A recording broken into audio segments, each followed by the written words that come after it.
రాకేష్ రెడ్డి గారు నమస్తే అండి. రాకేష్ రెడ్డి గారు, నేను పదే పదే మీకు కంగ్రాట్స్ చెప్పాల్సి వస్తుంది. అంటే అదే అంటున్నాను, అంటే దేశవ్యాప్తంగా బీజేపీని బలంగా కోరుకుంటున్నారు అనుకోవటానికి ఎగ్జాంపుల్ ప్రతిసారి మనకు కనిపిస్తూనే ఉంది కాబట్టి అలా నేను మిమ్మల్ని అభినందించాల్సి వస్తుంది. ఎనీవే, మళ్ళీ ఒకసారి కంగ్రాట్స్ అండి. సో అసోంలో, పుదుచ్చేరిలో అధికారం నిలబెట్టుకున్నారు. అలాగే వెస్ట్ బెంగాల్లో ఎప్పటి నుంచో పోరాడుతూనే ఉన్నారు. ఎట్టి పరిస్థితుల్లో బీజేపీ అధికారంలోకి వస్తుంది అని చెప్పేసి మాట్లాడుతూ ఉన్న పరిస్థితుల్లో ఎట్లాస్ట్ అక్కడ మమతా బెనర్జీ కోట బద్దలు కొట్టి బీజేపీ అధికారం చేపట్టబోతోంది కాబట్టి ఏమనిపిస్తోంది ఈ విజయం? ఈ విజయము ప్రపంచ వ్యాప్తంగా ఉన్న హిందువులు ముఖ్యంగా ఒక రకమైన మా దేశంలో మమ్మల్ని అనాథాలు చేసిన రాష్ట్రం అధికారం మమతా బెనర్జీ ప్రభుత్వం. మా దేశంలో మమ్మల్ని, మా మహిళల మీద అత్యాచారాలు చేపించిన ఒక మహిళా ముఖ్యమంత్రి, మా దేశంలో మమ్మల్ని ద్వితీయ శ్రేణి పౌరులుగా చూసిన ఒక మమతా బెనర్జీ ప్రభుత్వానికి ప్రపంచ వ్యాప్తంగా ఉన్న హిందువులలో వచ్చిన ఐక్యతనే ఈరోజు వెస్ట్ బెంగాల్ విజయము. మరి ముఖ్యంగా ఈ వెస్ట్ బెంగాల్ విజయం వెస్ట్ బెంగాల్లో పోరాడి అశ్వలు బాసిన కార్యకర్తలకు అంకితం. ఎవరికి వెరవగా ఒక చిన్న ఉదాహరణ, ఈ విజయము ప్రపంచ వ్యాప్తంగా ఒక ఆదర్శం కావాలి. 2011లో 0, 2016లో 3 సీట్లు, 2026లో అధికారం. అంటే పోరాడితే గెలుపు అనేది తథ్యము అని ఒక భారతీయ జనతా పార్టీ కావచ్చు, ఈరోజు ఒక దేశవ్యాప్తంగా ఉన్న కార్యకర్తలకు ఒక మెసేజ్, ఒక సందేశం వెళ్ళింది. దీంతో రానున్న రోజులలో ఏదైతే గాంధీ గారి కలలు, వాజ్పేయి గారి కోరిక కూడా రెండు నెరవేరుస్తాం. స్వాతంత్రం రాగానే ఈ కాంగ్రెస్ ఈ దేశానికి పనికిరాదు, మూసేయాలన్నాడు. అలానే వాజ్పేయి గారు కూడా హర్ జగ పే పూల్ కిలేగా అంటే ఇంకా 20, 21, 22కి వచ్చేసింది.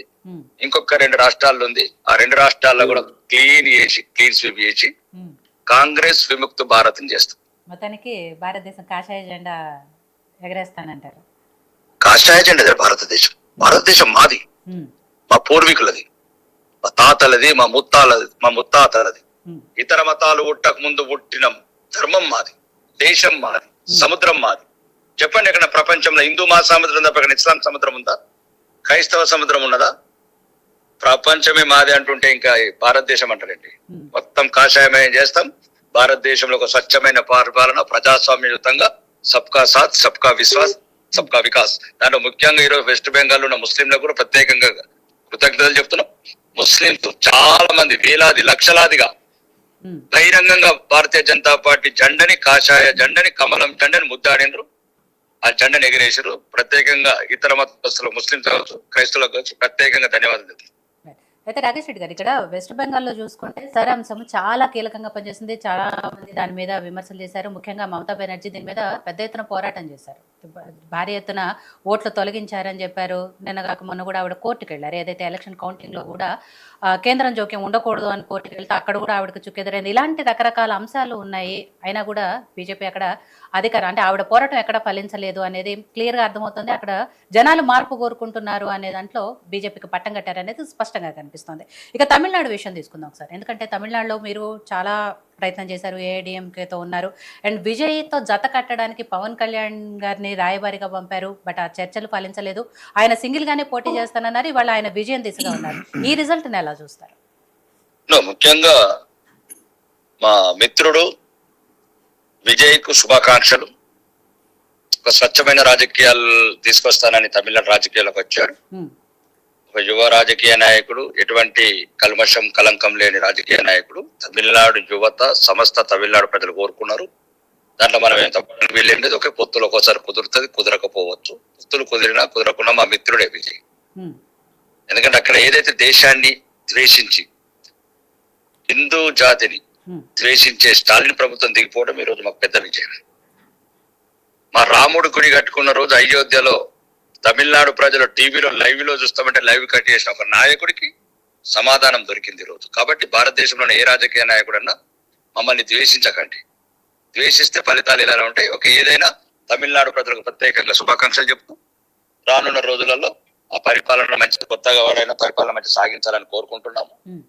అంతకుమించి ఏం కోరుకుంటాం, ఒక కొత్త వాళ్ళు వచ్చినప్పుడు రాజకీయాలకు స్వాగతించాలి, ఆ విజయాన్ని మనము స్వీకరించాలి, వాళ్ళకు ధన్యవాదాలు తెలపాలి, శుభాకాంక్షలు తెలపాలి. అదే భారతీయ జనతా పార్టీ సిద్ధాంతం.